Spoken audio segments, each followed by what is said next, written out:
Yeah, there was one thing that some people kept saying to me that I could not understand because I had never had this before. Take your power back. Take your power back, girl. You're the boss. You make him leave. Well, even after he had taken advantage of me in every way possible, I was still in denial. That's not a river in Egypt. And I even had a friend that had a psychic friend do a free reading for me, and she's a well-known psychic too, and she told me that this demon was a really nasty demon, and that he had no good intentions for me at all in mind. We'd been friends, we'd had fun. I still didn't think he was a demon. But then the angels came in and told me that he was a demon, or made him tell me that he was a demon. And I wouldn't admit it because I didn't know what I'd do with it if it was, for one thing. And I think that might have been a lot of people's problem. The reason they couldn't help me is because they didn't know how. And because I asked several people to help, and continually you find out who your friends are real fast. And then it was almost like people just dropped me like a hot potato. But I'm so thankful for those people who didn't become afraid. In fact, to be around me, I made some really good friends, and I'm blessed for that. This whole thing has not been all tragedy. I have had a lot of blessings during this time too. God knows I have, or I wouldn't be sitting here. But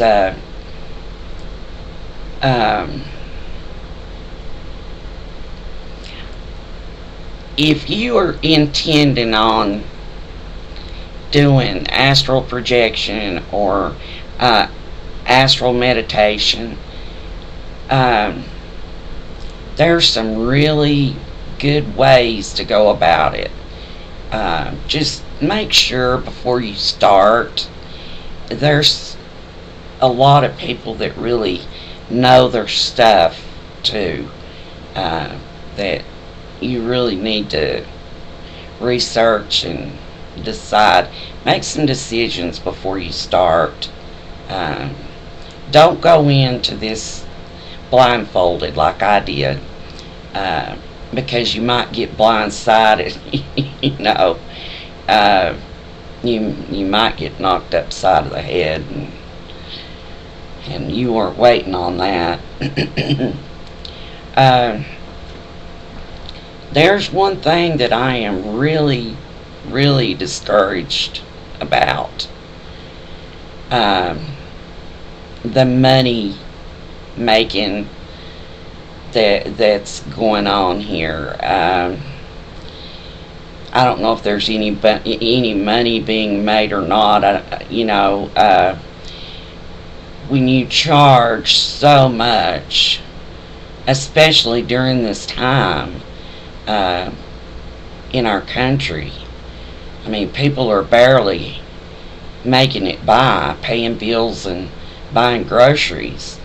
And if you've got kids too, oh man, it can be really hard.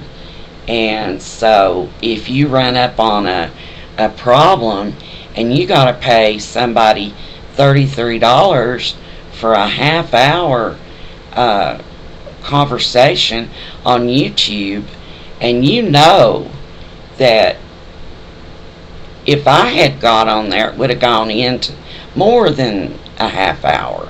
So at what point do you charge that next $33? But I wouldn't pay you $33 for a half hour on YouTube if it was the king. Well, Jesus wouldn't charge me $33. And that's another thing. When you talk about Jesus,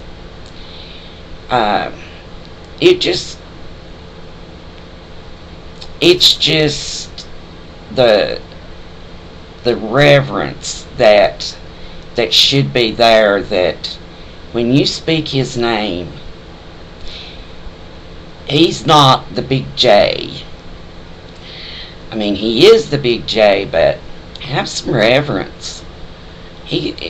Seriously, and don't spell God with a little G, and don't put a dash between G and D. My God, I don't know where respect has gone anymore. And I'll tell you what I did one night. I had a time where some people came in to my field that I didn't want there, and I fought them off with a curtain rod. I was changing curtains in my room at the time, and I had an old curtain rod sitting there where I'd changed the rods out, and I just picked that rod up, and I just went at him, buddy. And they were people flying in. I could see them too. And they left. The demon sat on the bed and laughed. He couldn't help me any because the fairies had put lenses on his eyes, so he can't protect himself, let alone anybody else. But then I did get some help. After we ran them out of my room.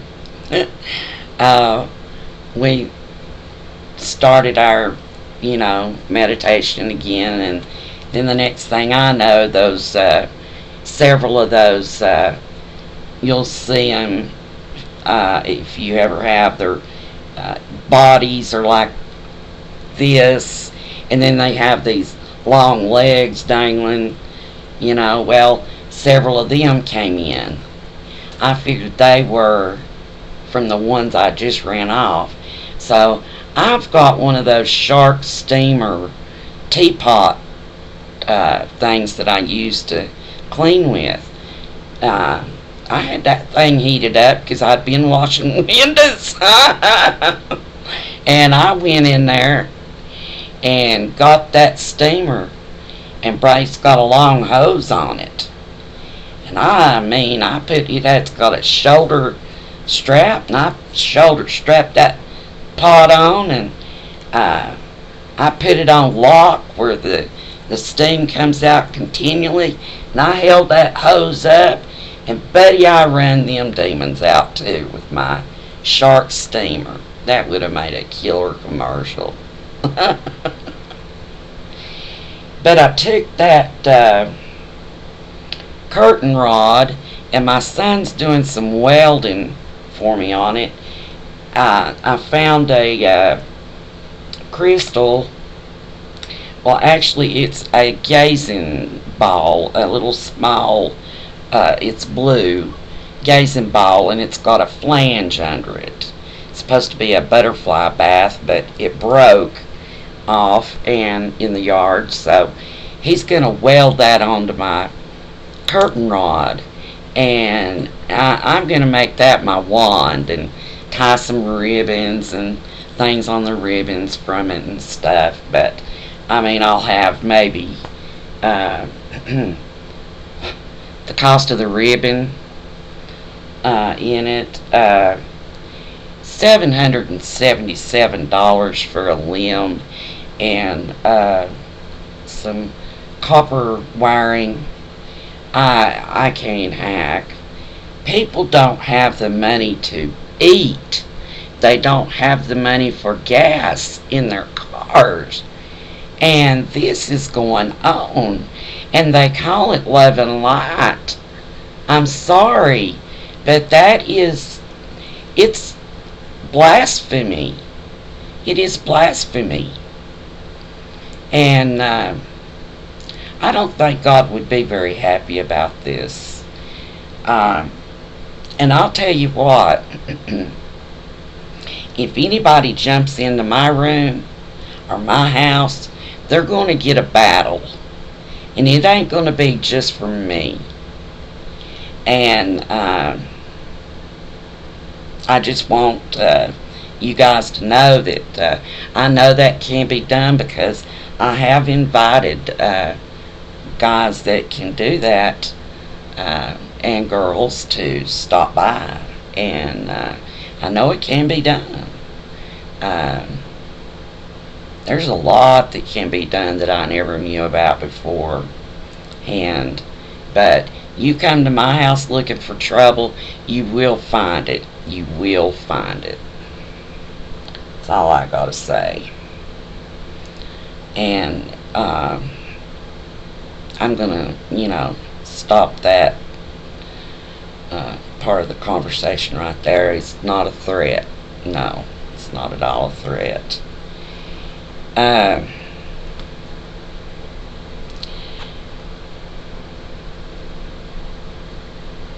There's a lot to be said about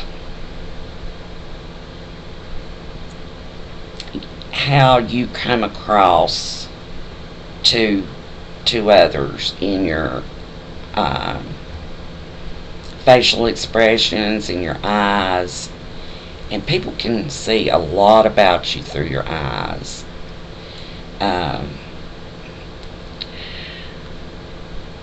My eyes are tired, but I'll tell you what, I think several people need to take it to the mountain and find a place to look at their reflection. And I'll close this out at this point. Namaste, everyone. Love and light. And I mean that.